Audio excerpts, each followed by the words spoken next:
నమస్తే అండి మేడం, మీరు VR4 మీ హస్బెండ్కి VR4 క్యాప్సూల్ వాడుతున్నారు కదండి. మీ షేరింగ్ ఏంటండి చెప్పండి. ఆయనకి ఏంటి ప్రాబ్లము, ఎన్ని రోజులు బట్టి వాడుతున్నారు?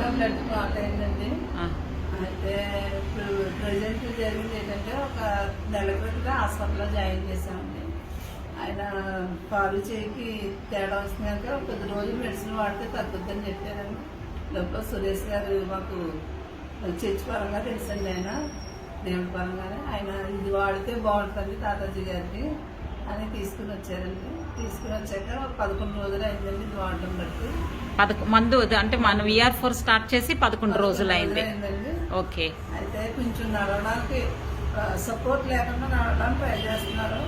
కొంచెం వాడక ముందు ఎలా ఉండేదండి? ఇంకా వాడడం ముందంటే అప్పటికి ఏదో తీసుకుని సపోర్ట్ తో నడిచేవారండి. ఇప్పుడు సపోర్ట్ లేకుండా నడాలని ఆయన ఒక పట్టుదలతో వాడుతున్నాం కదా, ఇంకా మనం బేగా తొందరగా కోరుకుంటామన్న ఉద్దేశంతో. మొదట ఎన్ని రోజులు ఎలా వాడారండి మీరు? ఎన్ని క్యాప్సూల్స్ వాడారు? రోజుకి పొద్దుట ఒకటి సాయంకాలం ఒకటి వాడామండి 3 రోజులు. దాని తర్వాత ఉదయం 2 సాయంకాలం 2. సాధ్యారండి. ఇప్పుడు సొంతంగా నడుస్తున్నారు కదండి, ఎలా ఉందండి? తృప్తిగా ఉందా? ఈ క్యాప్సూల్ మీద నమ్మకం ఉంది కదా? సరే, ఇప్పుడు సార్ మీరు ఒక 2 మాటలు ఏదైనా మాట్లాడండి. ముందు సరిగా మాట అన్ని క్లియర్ గా ఉండేదండి ముందు.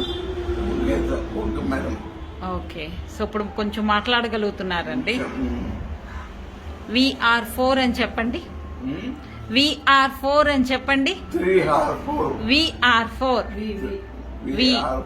Very good, very good. Thank you అండి. మేడం, మీరు ఎక్కడి నుంచి మాట్లాడుతున్నారండి? వెరీ గుడ్, థ్యాంక్ యూ అండి. సో అంటే మొత్తానికి 10 రోజుల్లోనే ఏంటంటే ఆయన స్ట్రోక్ అంటే నడవడానికి కష్టపడిన పర్సన్ ఏంటంటే ఇప్పుడు సొంతంగా ఎలాంటి సపోర్టు లేకుండా సొంతంగా నడుస్తున్నారు. థ్యాంక్ యూ అండి, థ్యాంక్ యూ. లెగిచి కూర్చోలేని మనిషి ఈరోజు ఏంటంటే సొంతంగా నడిచి వస్తున్నారండి. జస్ట్ ఫస్ట్ 3 days 1 వాడారు. 4th డే నుంచి ఏంటంటే 2 క్యాప్సూల్స్ 2 క్యాప్సూల్ వాడిన తర్వాత you can walk.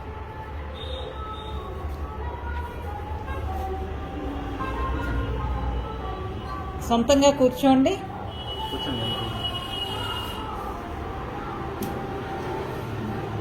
Very good, thank you.